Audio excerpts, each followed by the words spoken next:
Good morning. It's a good morning to be here. Glad to see all of you with us this morning. I'm going to start off with my verse this morning. Is found in Micah, 5th chapter, one we know very well. I'm going to start in the 6th verse. Wherewith shall I come before the Lord, and bow myself before the high God? Shall I come before him with burnt offerings, with calves of a year old? Will the Lord be pleased with thousands of rams, or with 10,000s of rivers of oil? Shall I give my firstborn for my transgression, the fruit of my body for the sin of my soul? He has shewed thee, O man, what is good, and what doth the Lord require of thee, but to do justly, and to walk, and to love mercy, and to walk humbly with thy God. That's number 4. So it is written, the first man Adam was made in the soul, the last Adam was made in the quickening spirit. Howbeit that was not flesh which was spiritual, but that which is natural, and after that which is spiritual. The first man is of the earth, the second man is the Lord of men. Micah 7 and 8. Rejoice not against me, O mine enemy, when I fall. I shall arise when I sit in darkness.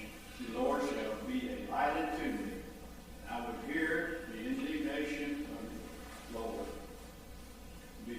Because I have sinned against him, but he pled my cause, and to execute judgment for me, he would bring me to right life, and I shall behold the righteous.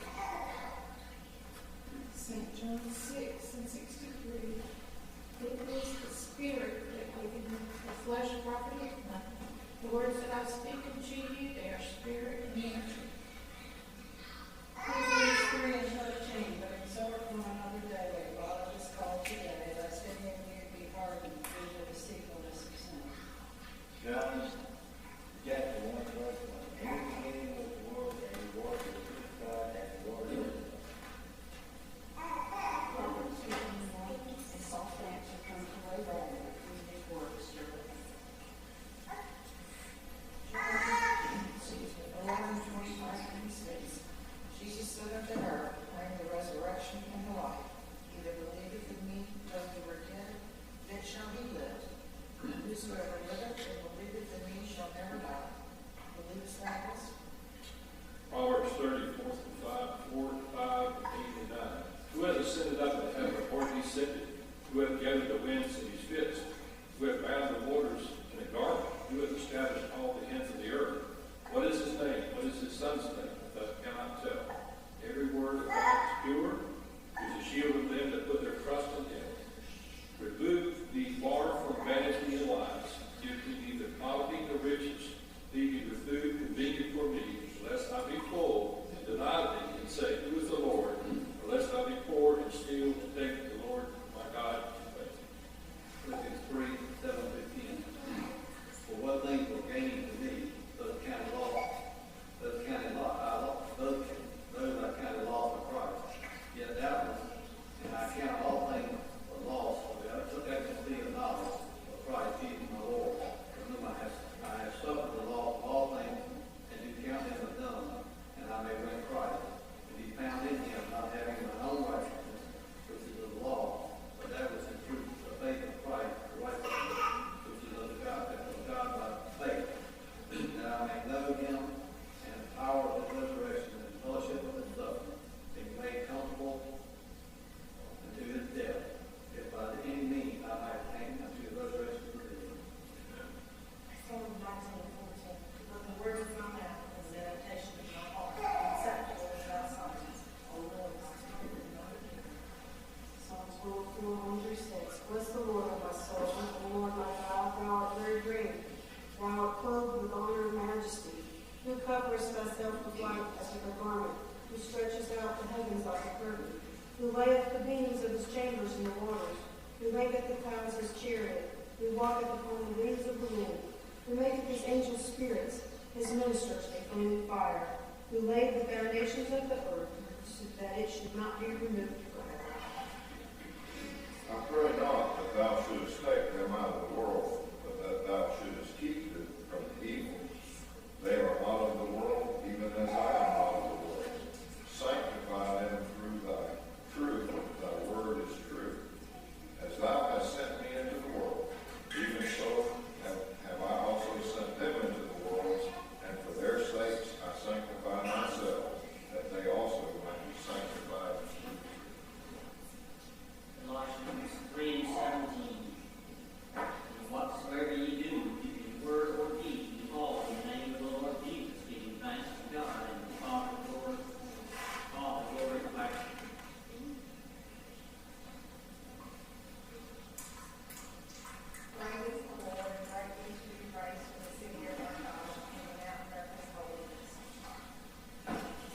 Class number 3. Thou art my hiding place.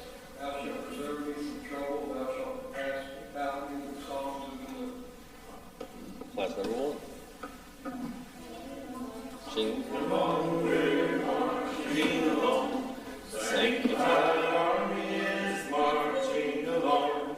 Soldiers for Jesus, be valiant and be strong. The sanctified army is marching along. As me and my house, we will serve the Lord. For no the thoughts that I think towards you, saith the Lord, thoughts of peace, for not of evil, to give me a expected end. Jeremiah 29:11.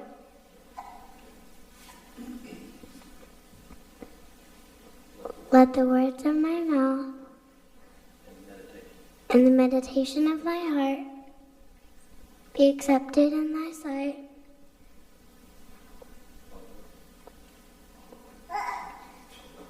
O Lord, my strength and my redeemer. Psalms? Psalms 19:14. For me and my house, we will serve the Lord. I will lift up mine eyes unto the hills, from whence cometh my help. My help cometh from the Lord, which made heaven and earth. Galatians 1:10. For do I now persuade men or God, or do I seek to please men? For if I yet please men, I should not be the servant of Christ. We're marching along, we're marching along. The sanctified army is marching along. Soldiers for Jesus, be valiant and be strong. The sanctified army is marching along. Marching along, we're marching along. Sanctified armies marching along. Jesus, valiant and be strong. The sanctified army is marching along. Thank you. Just one extra little chorus.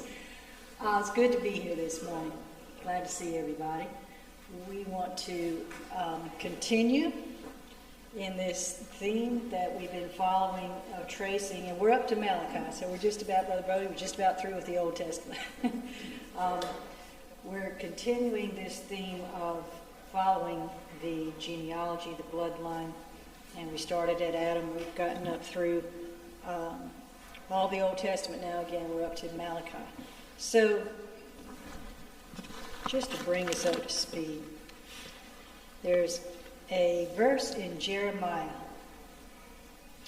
31st chapter, a couple of verses, 31 through 33, that says, Behold, the days come, saith the Lord. This is where sanctified people get real excited about things in the Bible. I will make a new covenant with the house of Israel and with the house of Judah, not according to the covenant that I made with their fathers in the day that I took them by the hand to bring them out of the land of Egypt, which my covenant they break, although I was a husband unto them, saith the Lord. But this shall be the covenant that I will make with the house of Israel after those days, saith the Lord. I will put my law in their inward parts and write it in their hearts, and will be their God, and they shall be my people. That's the difference that was on the rise. We've gone through all that history of how all the old carnal ordinances and everything couldn't work then, we know can't work now. But something had to change. Something had to change. The heart of man and woman had to change, because just good intentions, and I know I repeat this all the time because I think it's so important. Good intentions are just good intentions. They're good. They're good to have. And they get us going in a direction. You have to start there. But if we never follow through with whatever that good intention is towards, then it's just still an intention. When people want to come to the Lord, it's a good intention. When they want to turn their life around, it's a good intention. When people want to do better, it's a good intention. Go in that direction. But there's a spirit within a human that causes them to fall short of fulfilling all of those good intentions, to fully fulfill that. And that's what Christ came to do, to accomplish. Until then, people are just back where they were at this time in Jeremiah, in that Old Testament. So it brings us up to Malachi. I want to read a good bit today in Malachi, if that's all right. And again, everyone put in as the Spirit leads. This is a Sunday school. It's not a lecture, right? In our Sunday schools, everyone's free to participate. Malachi. So it's the last book of the Old Testament. It was written around, according to the history, around 425, 450 BC.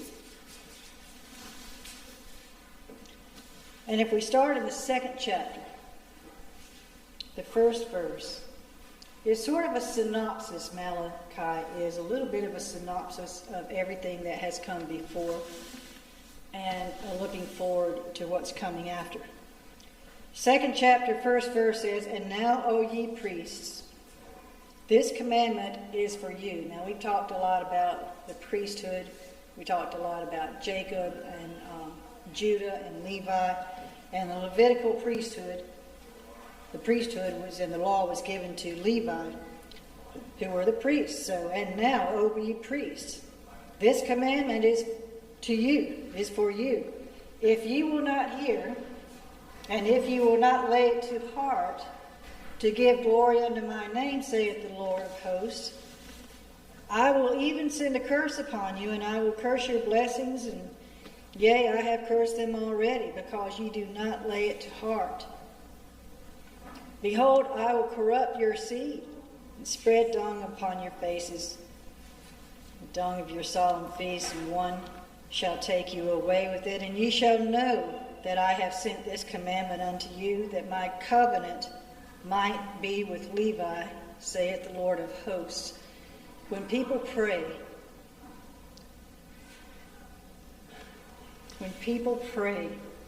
sometimes they pray with sincerity. Sometimes it is not with sincerity.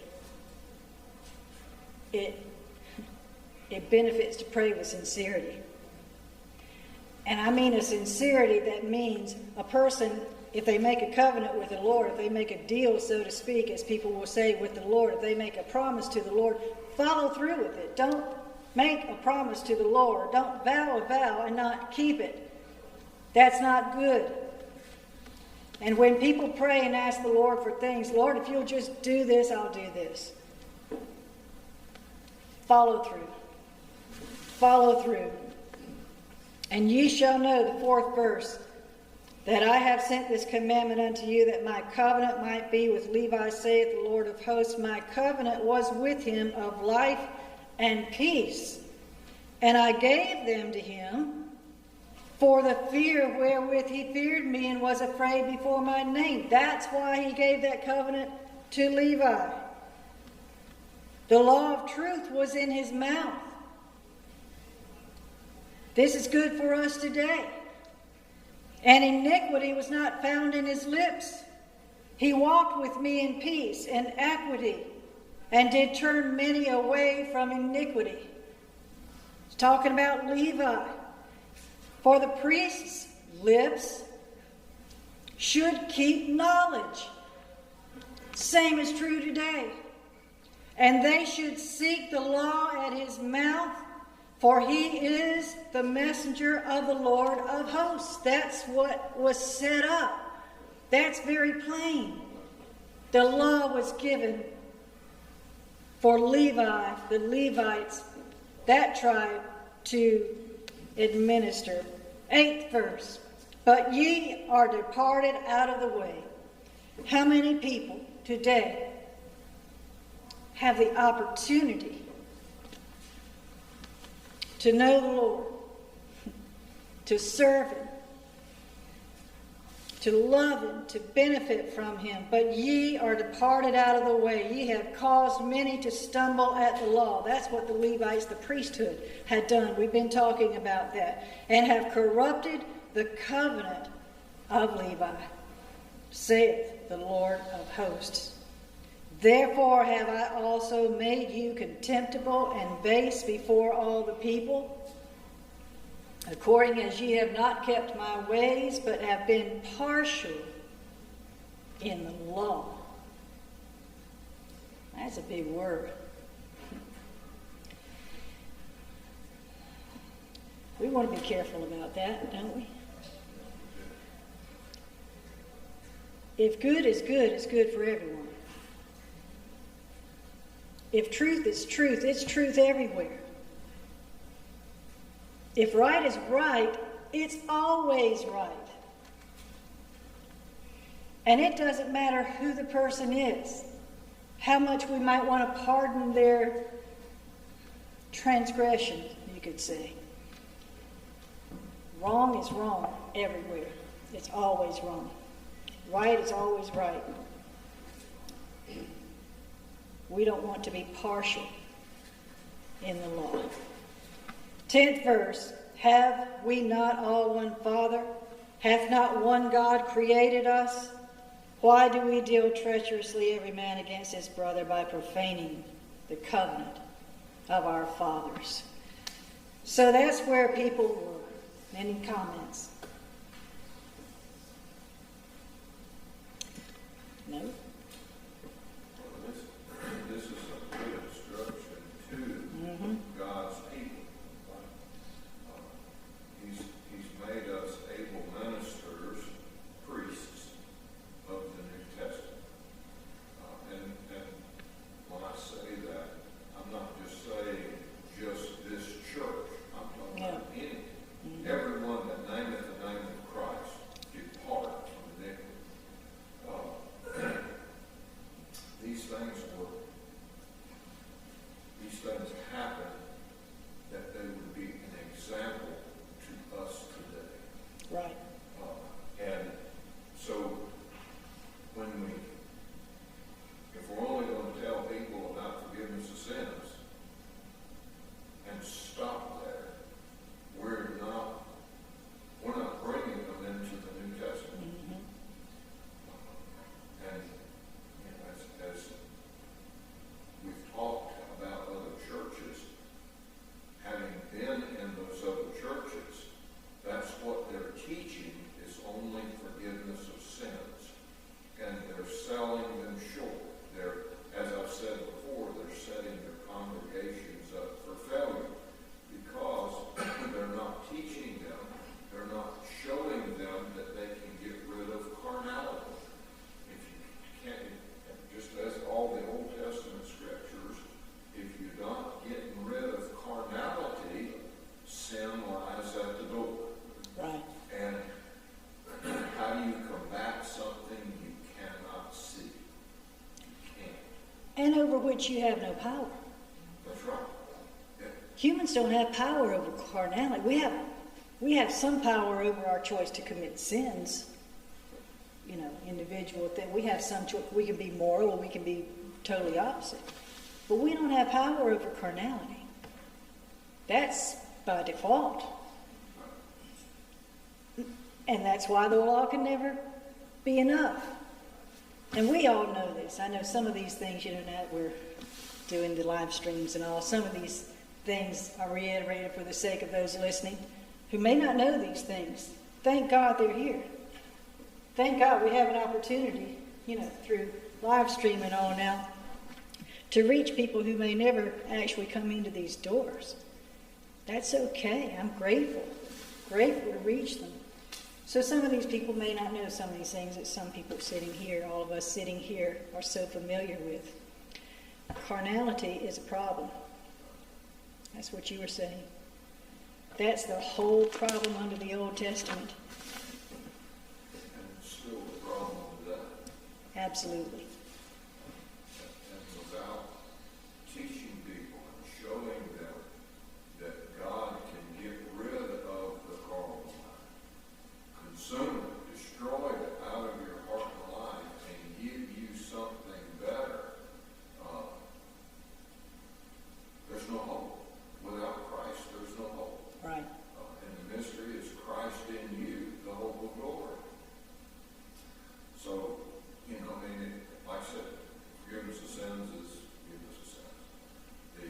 But the people under the first covenant, they had to be determined to be obedient. They had to set in their heart to serve God. We still today, just because a person gets sanctified, don't mean, okay, sit down, I've got it, do nothing. God's calling for sacrifices. He done away with the sacrifice of the lambs and that sort of thing in the church service. But he's still calling for sacrifice. When you talk about Jesus said to enter in at the straight gate, for broad is the way that leadeth to destruction, and many that there go in at.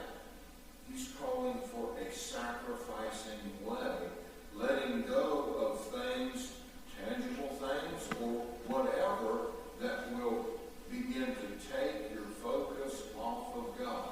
Right.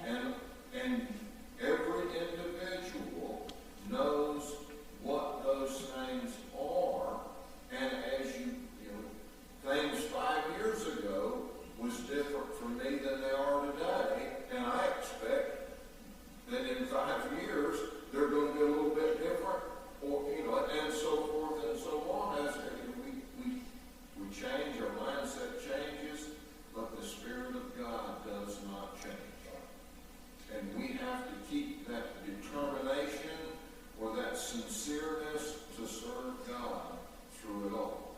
That's exactly right. And you talk about sacrifices, and that's what a lot of this in Malachi is about. I was reading up on a little bit on Ash Wednesday is coming up. We're coming into the Easter season, which is also for a lot of people the season of Lent. And growing up, I never really knew anything much about that. I guess we didn't really participate on that particular thing so much. So I read up on it a little bit.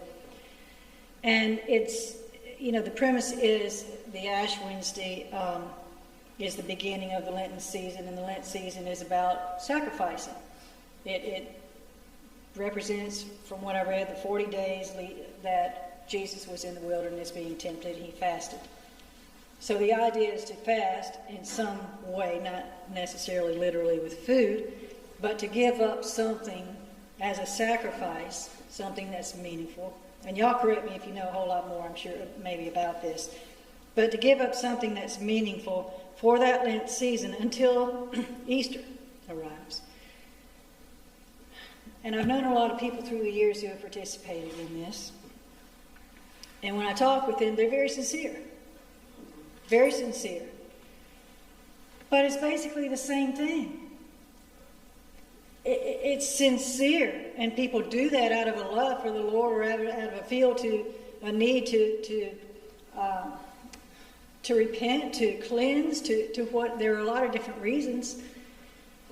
But at the end of it, when that time of Lent and fasting is over, and that day of Easter comes, and they celebrate the rising of Jesus Christ, the resurrection, then what? Then what? Where's that sacrifice? That's right. Some people give up chocolate.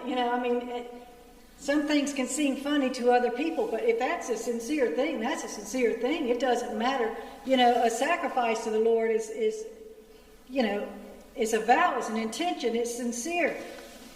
But when that time of Easter comes and Jesus, we celebrate the resurrection, does the person go back to doing that? What meaning then?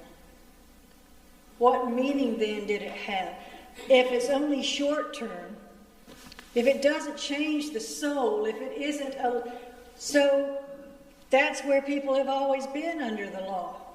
And what Jesus came to do was to change things so that we bring ourselves, as you were saying, a living sacrifice. It's not just a matter of, Lord, I'll give up this for a short time. That may be fine. That may be helpful. That may get us down the road to giving that thing up permanently if we need to. You know, I'm not trying to belittle the small things. The small things add up to big things. The small things, one way or another. The small things can be significant. That's not belittling those efforts or intentions whatsoever. Do them. If it's to the Lord, do them.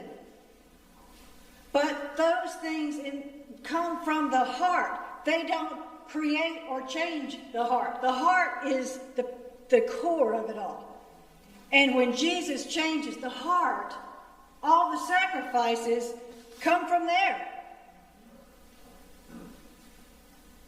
And we're a changed person. And then we can present ourselves, that living sacrifice, daily. Daily. And as we'll read here, we'll go on in Malachi, in the 2nd chapter.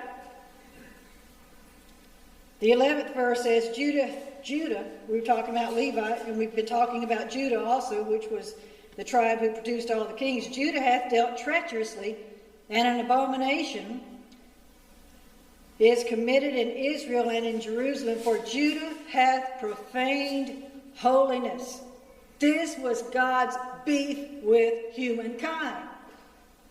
This was the problem. Judah hath profaned holiness of the Lord, which he loved, and hath married the daughter of a strange god. The 13th verse says, and this have ye done again, covering the altar of the Lord with tears. This is where I started out talking about when we ask the Lord for something, when we pray for something. Covering the altar of the Lord with tears, with weeping, and with crying out, insomuch that he regardeth not the offering any more, or receiveth it with good will at your hand. If we keep doing that, the old fable about crying wolf, if a person keeps getting in trouble and asking the Lord to help him, get in trouble again, ask the Lord to help him, get in trouble again, going back and going back and going back, how long will anybody put up with that? What kind of patience would anybody have? The Lord got tired of it too. And then 15 and 16 in that same chapter. And did not he make one? Yet had he the residue of the Spirit, and wherefore one? That he might seek a godly seed. Therefore take heed to your spirit. And let none deal treacherously against the wife of his youth. He's talking about the covenant between the Lord and his people. For the Lord, the God of Israel, saith that he hateth putting away. For one covereth violence with his garment, saith the Lord of hosts. Therefore take heed, it says it again, take heed to your spirit, that ye deal not treacherously. We're going to the 3rd chapter, 1 through 7. Behold, I will send my messenger before me. I will send my messenger, and he shall prepare the way before me. And the Lord whom ye seek shall suddenly come to his temple, even the messenger of the covenant whom ye delight in. Behold, he shall come, saith the Lord of hosts. But who may abide in the day of his coming? And who shall stand when he appeareth? Who's going to be good enough? He hath concluded all under sin. We've been talking about it. It's all through the Old Testament. And again, still here today. He hath concluded all under sin. Who may abide in the day of his coming? And who shall stand when he appeareth? For he is like a refiner's fire and like fuller's soap. He's cleaning us up. People want to be cleaned up. Do you talk to people? Do you run into people in your lives? Are you working with people who want to be cleaned up? That's what we wanted. I want to be clean. Make me clean, Lord. Take the guilt off of my soul. That's what I hear people say. That's where we were. Every human being, whether sanctified now or yet to be sanctified, it's the same prayer. It's the same need. Lord, take this guilt off of my soul. I've got grief. I've got guilt. Things I've done, it's just there. He's going to clean us up.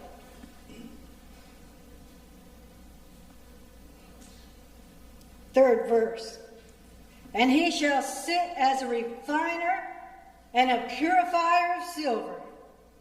And he shall purify the sons of Levi and purge them as gold and silver, that they may offer unto the Lord an offering in righteousness. How can we possibly offer an offering to the Lord in righteousness? What does that mean? That's right. All the animal sacrifices, all the tokens, all the breads and the different things that they were able to offer at that time, the literal stuff, those were just tokens of what was in the heart. And some people offered those things sincerely, according to the law. They did everything by the letter of the law because they were serious about that. And you know what? God accepted those things. He knows. He knew. But then there were all the ones who did it just because it was supposed to be done and it wasn't sincere. Man has always, in his own mind, tried to create his own way, if you will. That's right. Going about to establish his own righteousness. When you take the buying and the selling and exchanging in the temple,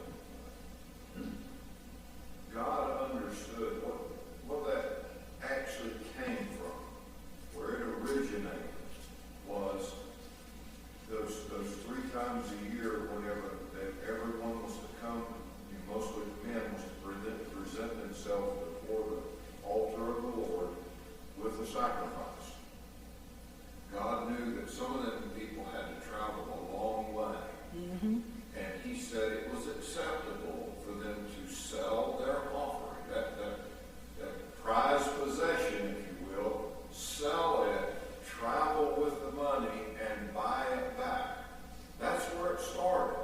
From the heart, in the beginning, was, okay, this is my sacrifice, this is the best I got. Selling that and then going and buying that sacrifice. Well, it become a money, just a market, just a man's rationale. Good business in that.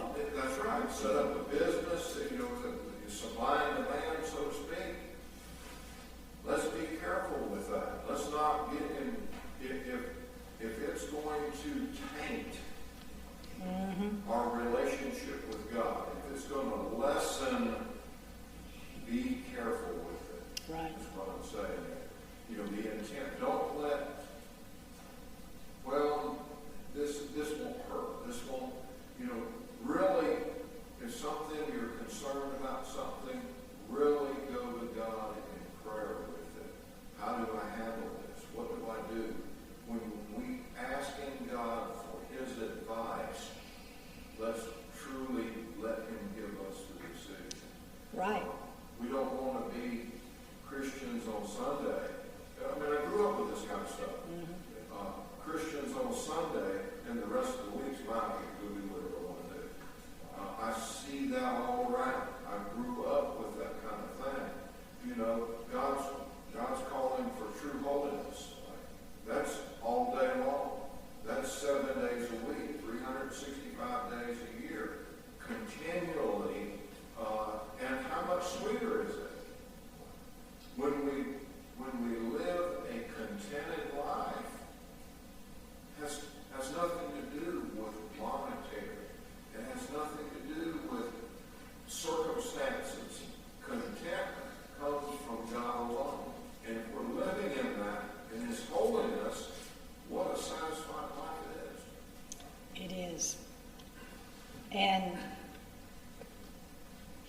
Malachi, he's just about, well, he's about 400 plus years away from creating that for us.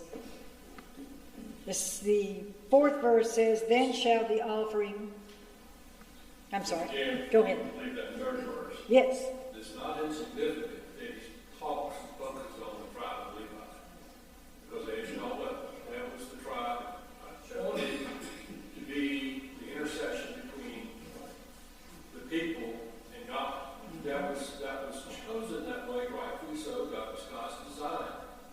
But if you go back to you don't have to read back to the 2nd chapter, the 8th verse, it says, but you have departed out of the way, and you have caused many to stumble at the law. Mm-hmm. You have corrupted the covenants of Levi, saith the Lord of hosts. So what that means is that God had originally designed and set up the tribes that way, and gave this specific tribe an advantage in every way to be intercession between man and God. The Ark of the Tabernacle, all those things. But they're human. And they didn't have the sanctifying spirit in their life. So they became corrupt, as it says, and perverted what the original design was. That's the reason why God took away any priest, any pope, my preacher needs to, I go to my, as you said previous Sunday, well, I'll go ask my preacher what this verse means, or what this part. He took all that away. Isn't that more wonderful that he creates us, between us and God? If he did that, don't you think he'd give us the ability, as he called the woman called an adultery, to go and sin no more? If he took man out of the way, and that's something between you and God, be it man or a priest or an office, has always been an obstacle. But God took it all away so that we would all know the Lord, from the least of us and to the greatest. So any organization that puts man between you and your salvation, that's a danger. That's not according to God. That's right. But he made it this new way. I mean, he didn't send his son just to make things a little better until we have a physical resurrection. He did it so he wouldn't have sacrificed his son just to make a little bit of improvement. He took his own beloved son so that he would make a way and meant to change the way, so that whosoever will that saw the sincerity of God to sacrifice his own son, so that you may have right to the tree of life around that flaming sword taken out of the way, and you could enter into the holiest of all, which is sanctification in your heart for yourself. So it clearly was taking away the first covenant that he may establish, in my mind, what it was that he had back in Adam and Eve, talking with us face to face. That's exactly right. Well said. Into that which is within the veil. He took away the covering that was on our hearts. And that flaming sword, as you said. This 3rd chapter, 4th verse says, then shall the offering of Judah and Jerusalem be pleasant, which you just described.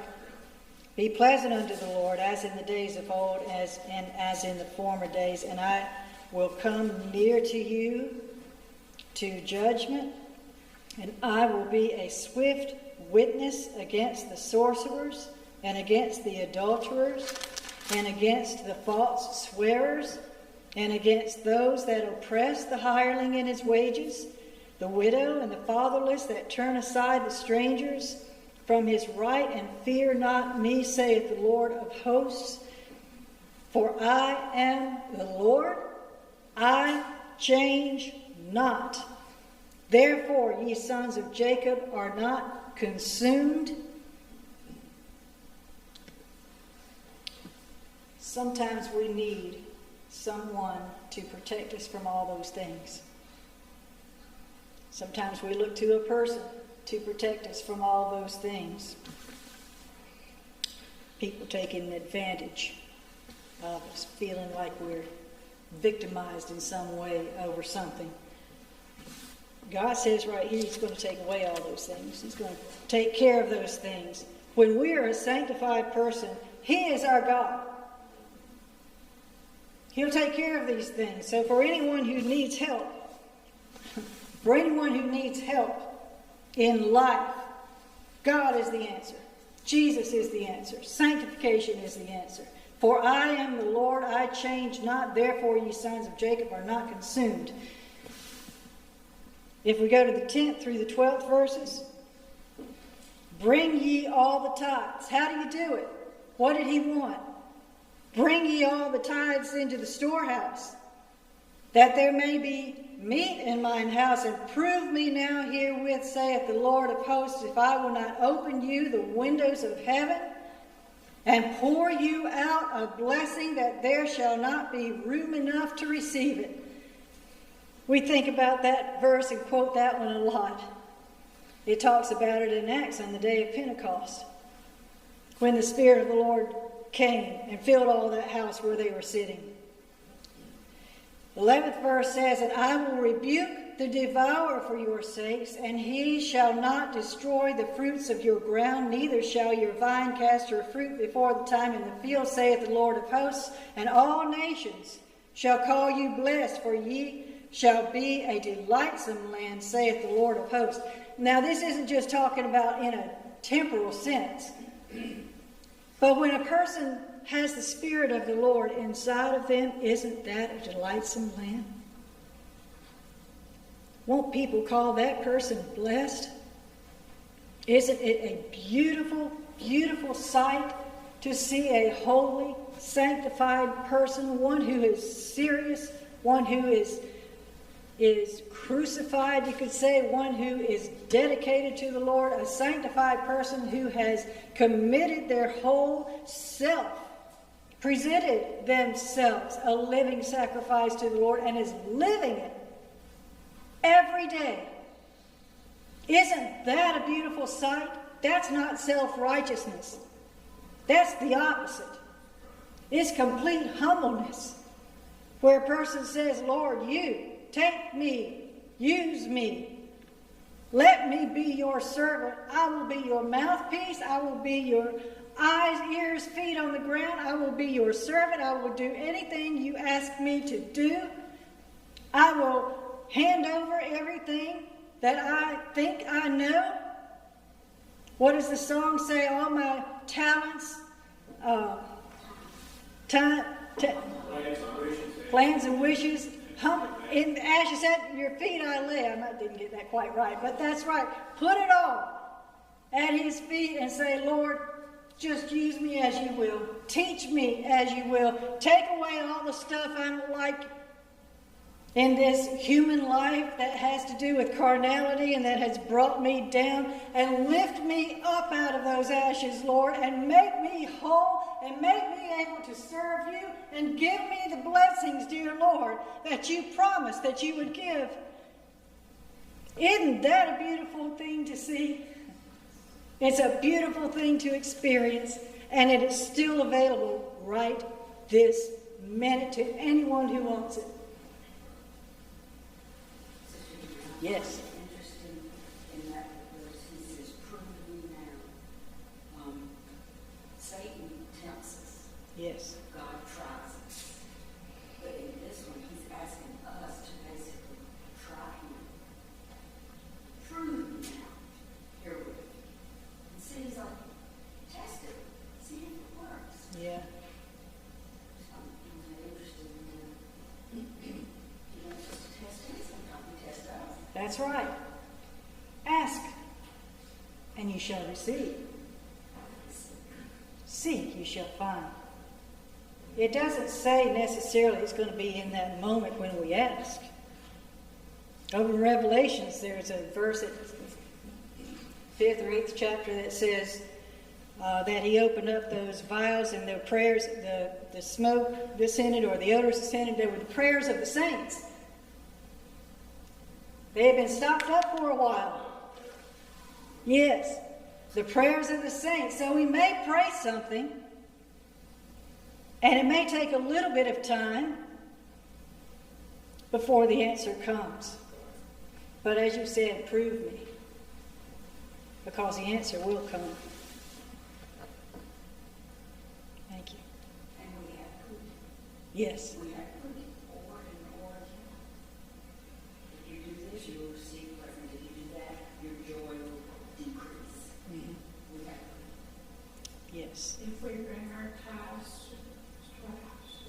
our Yes, spiritual tithes. yes, What we have to give him, our sacrifices, our heart, our soul, mind, as our spiritual tithes to him, so that he can prove himself to us, and yes. yes. And what are the benefits that go along with that? The blessings of the Lord maketh rich, and addeth no sorrow with it. It's a beautiful life. Where did we leave off? 10th, bring ye all the tithes in the storehouse. I'll just read that. That there may be meat in mine house. I'll read it again. Prove me herewith, saith the Lord of hosts, if I will not open you, again, the windows of heaven, and pour you out a blessing that there shall not be room enough to receive it. And I will rebuke the devourer for your sakes, and he shall not destroy the fruits of your ground, neither shall your vine cast her fruit before the time in the field, saith the Lord. And all nations shall call you blessed, for ye shall be a delightsome land, saith the Lord of hosts. It was worth reading again.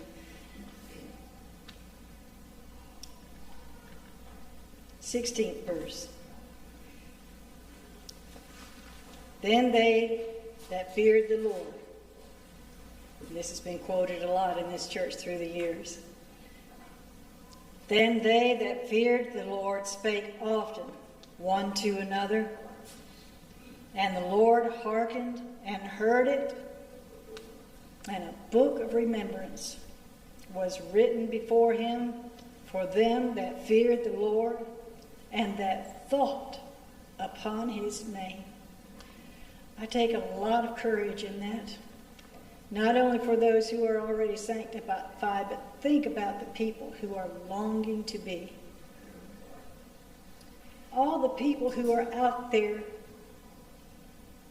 longing to be sanctified, they may not know that word, and that doesn't matter. The heart's prayer to the Lord is what matters.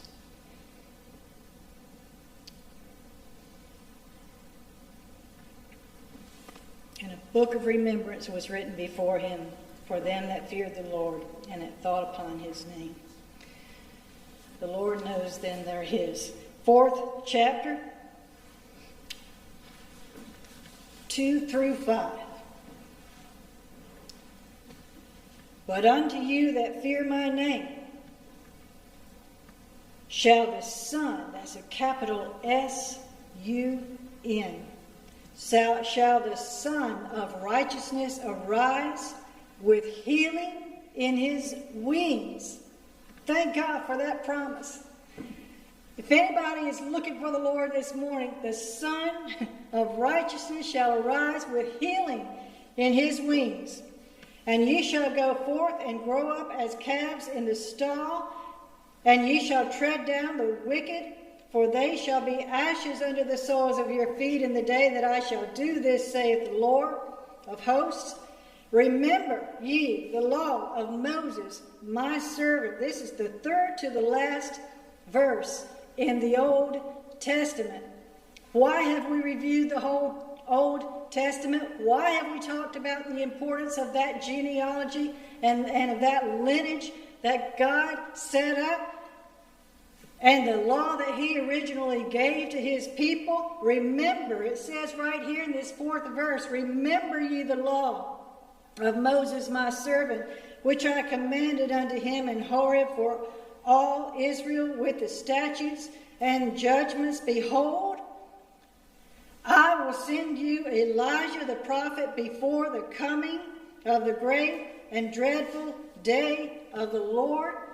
And he shall turn the heart of the fathers to the children, and the heart of the children to their fathers, lest I come and smite the earth with a curse. I will perform these things, is what God has said. And there was a period of silence in history where the people didn't hear from God for a while. The people lived, were born, conducted their lives during that period. We do talk about period. We call it the Pentecost period, silence, 12 days. Yeah. That we don't have a spot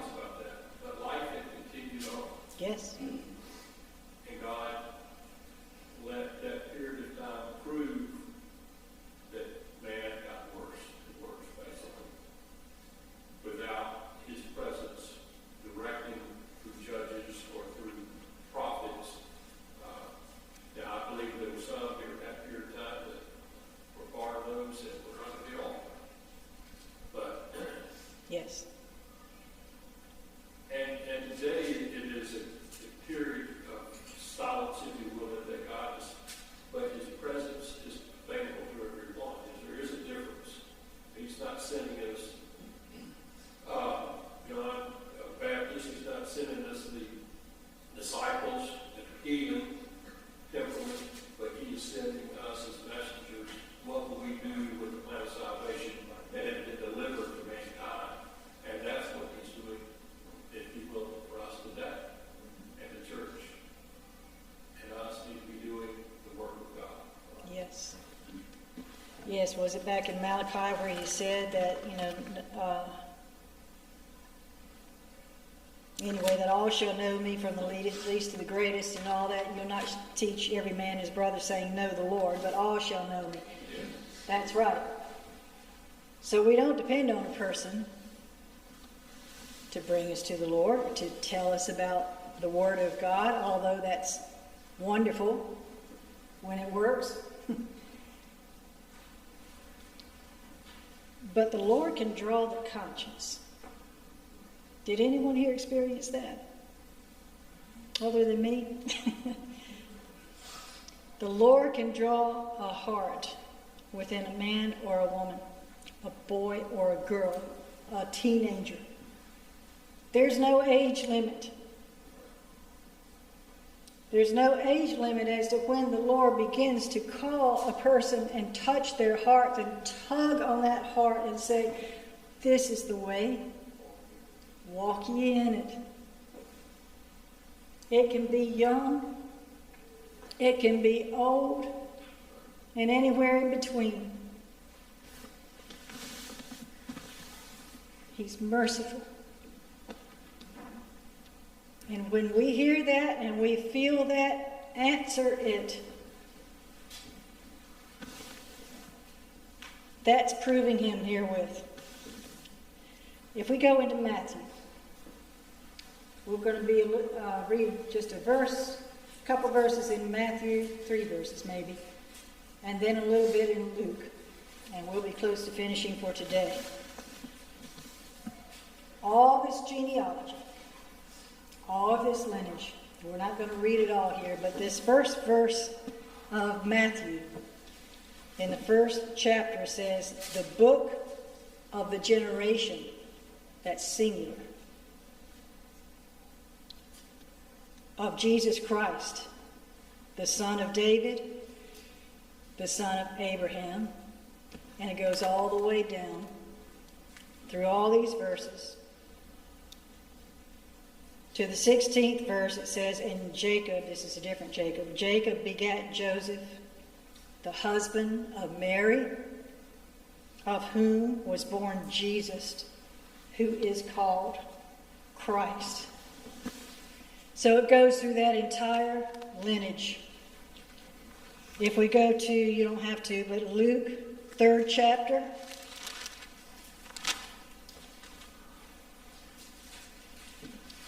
(23).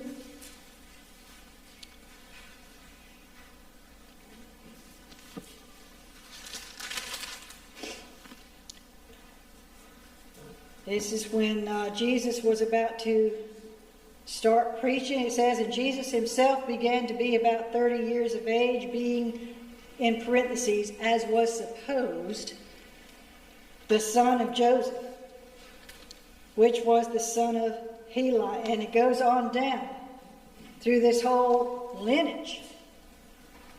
Again, this whole lineage, the genealogy, from father to son, and that became father down to son.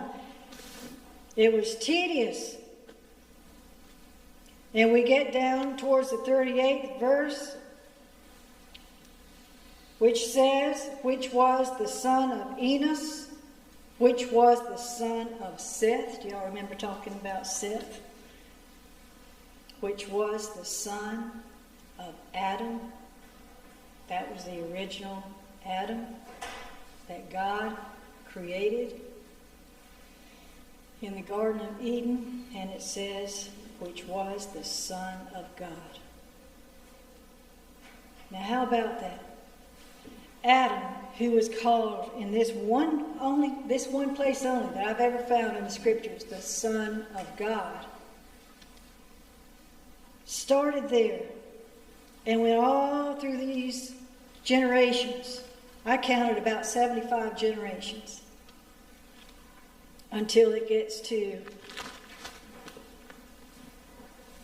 this man named Joseph, who was the husband of Mary, who begat the Son of God, also called the Son of Man. And his name was Jesus. Isn't that just cool? So Matthew starts out the book of the generation, again, plural. Because he goes on with this lineage, it's not talking about generations, plural, of all these generations that led up to Jesus. The first verse says generation. Matthew is referring to the generation of Jesus Christ. Bringing us up to date. The generation of Jesus Christ. And Jesus was of the tribe of Judah. We need to go ahead and quit here in just a moment. We can go ahead and quit there. Well, no, a couple verses, if you will. A couple verses. I wrote them down so they'll be quick. Hebrews 7th chapter 13th verse says, speaking of Jesus, for he of whom these things are spoken pertaineth to another tribe of which no man gave attendance at the altar. Jesus came out of Judah, a tribe of Judah. Levi was the tribe who attended to the altar, as we've talked about. The 14th verse says, for it is evident that our Lord sprang out of Judah, of which tribe Moses spake nothing concerning the priesthood. Well, that's because the priesthood was about to change. Jeremiah 31st, I love this. Adam, in the beginning, was made first. God made Adam. Then he took a rib out of Adam and he made woman. But in Jeremiah 31:22 he says, for the Lord hath created a new thing in the earth. A woman shall compass a man. You know, I talked about this before. Compass means to go around. Well, we don't have time today, but I was going to go into the first chapter of Luke, where Jesus is conceived. The Holy Ghost shall come upon you and overshadow you, and that thing which shall be born in you will be what he was going to be called Jesus, the Son of God. So, he wasn't born of man. He skipped the lineage. That whole lineage we've been talking about. He skipped it all. Well, he was born of the tribe of Judah, but the man part of it was not a part of his birth.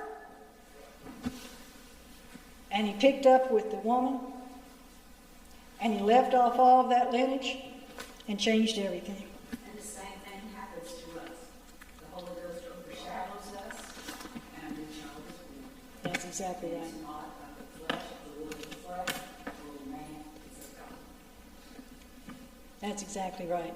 And if you want to go to the first chapter of Luke and read 26 through 35, it's the Christmas story that we know so well. But it fits in right here because it's how Jesus came to be. And he was the Spirit of God incarnated. And as you said, when Spirit comes into us, that makes us holy. Anyone else? Okay, thank you. How I long to hear the story once again of the Lord who brought salvation unto me. Oh, the message is so sweet that my joy is complete. Tell the sweet gospel story once again, and tell the sweet gospel story once again.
I was thinking as we were singing that song, how many times has the Bible been read over a pulpit in the last 120-something years?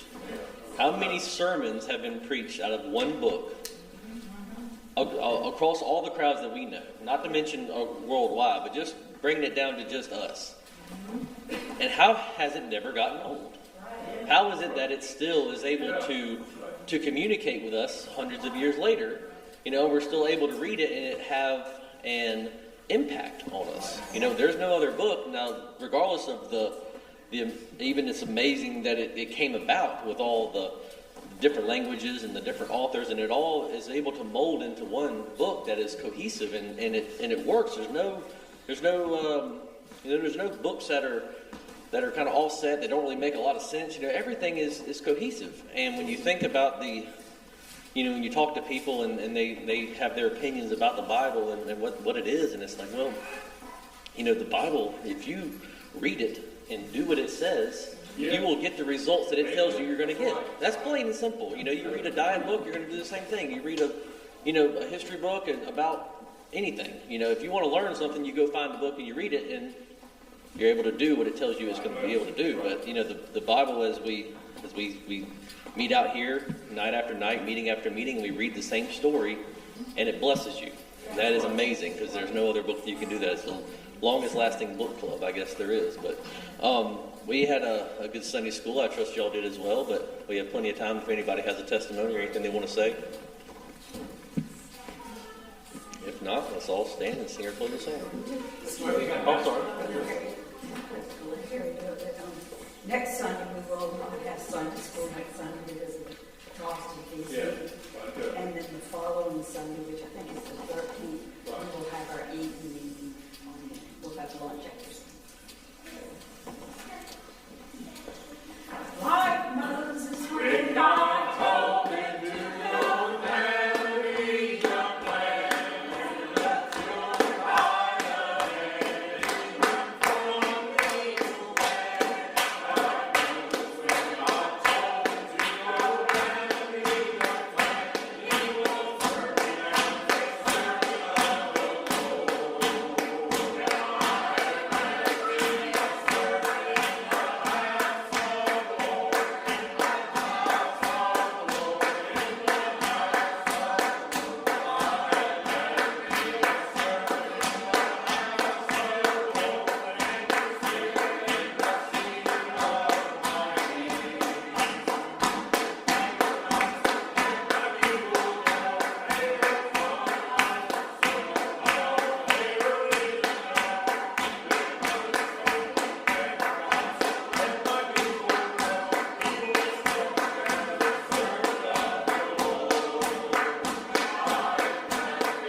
Church tonight at 6:30. I'll meet back here. We're going to look the Lord and be dismissed. Brother Raymond, you want to dismiss us?